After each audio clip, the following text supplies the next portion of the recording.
Nah, murid bracing kita akan belajar sifat larutan, koligatif larutan. Yang kedua adalah titik didih dan titik beku. Ya, secara gambar kita lihat di sini kalau ada suatu larutan, ya kalau diukur titik didih pelarut, ya biasa air. Kalau di sini pelarutnya air biasa itu 100 titik didihnya 100 derajat. Sedangkan perhatikan titik didih larutan, ya atau disebut TB larutan pasti di atasnya lebih tinggi. Nah, selisih ini namanya delta TB, ya. Ya, namanya delta TB. Jadi delta TB itu namanya adalah penurunan titik didih. Ya. Nah, sedangkan kalau beku, air membeku di 0 derajat Celcius, ya. Titik beku larutan di bawahnya namanya TF, ya. Nah, ini selisihnya namanya delta TF. Secara rumus delta TB tentu atas kurang bawah. Jadi TB larutan dikurangin TB pelarutnya. Sedangkan delta TF adalah TB pelarutnya dikurang TF larutan. Ini rumus yang pertama. Tapi kita bisa hitung juga pakai ini, ya kalau diketahuinya beda. Delta TB adalah, tadi delta TB itu ini, ya, penurunan titik didih, ya. Rumusnya KB kali M itu molaritas, ya. Jadi KB molaritas, rumusnya adalah nih, molaritas adalah mol pelarut dikali 1000 per massa pelarut, harus dalam gram. Ya. Kita lihat di sini, ya. Sedangkan delta TF yang ini yaitu apa? Di sini penurunan titik beku, delta TF KF kali molaritas, sama nanti tinggal jabarin, ya. Nah, KF itu tetapan kenaikan titik beku molal, KB tetapan kenaikan titik didih molal. Nah, rumus ini dipakai untuk zat non elektrolit. Tetapi kalau zat elektrolit harus dikali faktor I. Rumusnya sama tapi faktor I, faktor Van Hoff namanya.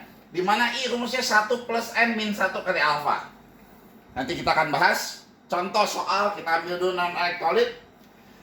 Tentukan titik beku dan titik didih larutan dari 18 gram glukosa yang dilarutkan dalam 500 gram air.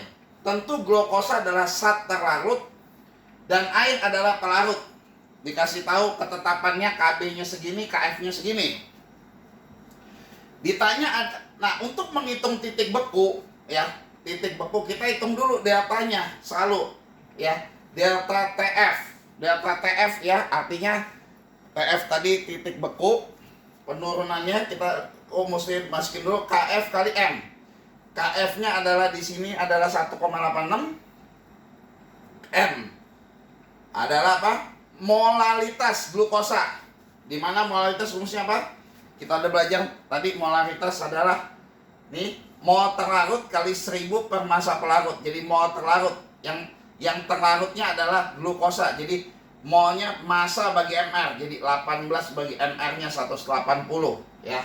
Mr glukosa dapat 0,1 dikali 1000 per massa pelarut. 1000 massa pelarutnya adalah di sini kita lihat ada 500 gram air, 500. Jadi 0,2 yaitu molalitas 0,2. Maka delta TF adalah KF kali M. 1,8 kali 0,2 0,372. Sedangkan delta TB KB kali M.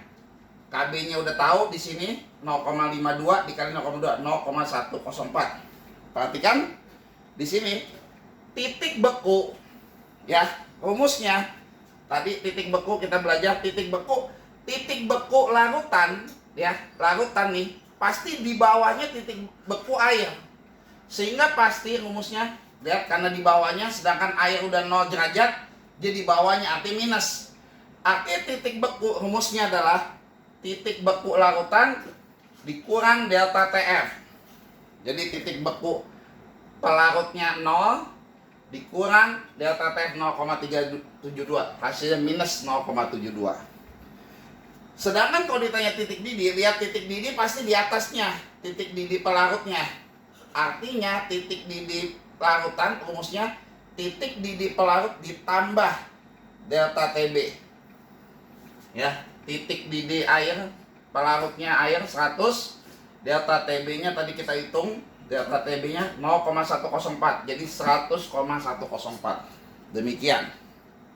Nah, kasus kedua adalah kalau untuk soal yang elektrolit, ya, contoh, tentukan titik didih dari 1 gram MgCl2 dalam 500 gram air, dikasih tahu alfanya.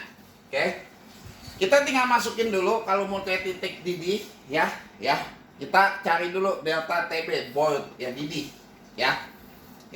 Rumusnya apa delta TB? Tadi kita bajang, nih, delta TB KB kali M, tapi kali I. KB-nya sama, karena pelarutnya air 0,52, molaritasnya MgCl2 rumusnya apa tadi? Mol kali 1000 per pelarut. Jadi mol MgCl2 masanya 1 bagi MR-nya. MR-nya 95. Kalau kita hitung dikali 1000 per pelarutnya dalam 500 gram. Jadi 0,022. Jadi kita masukin 0,52 kali 0,022 nih. Nah, bagaimana dengan I? I kita hitung, MgCl2 ionisasi, Mg plus 2, 2 Cl-. Nah, kita lihat depannya 1 sama 2, 3. Maka I di sini tinggal masukin rumusnya 1 plus 3 kurang 1 kali alfa. I-nya dapat 2,8. Jadi kita masukin di sini 2,8. Maka dapat 0,032. Perhatiin, titik didih selalu di atasnya. Artinya titik didih air 100 ditambah tadi delta TB kenaikannya 0,032, maka 100,032.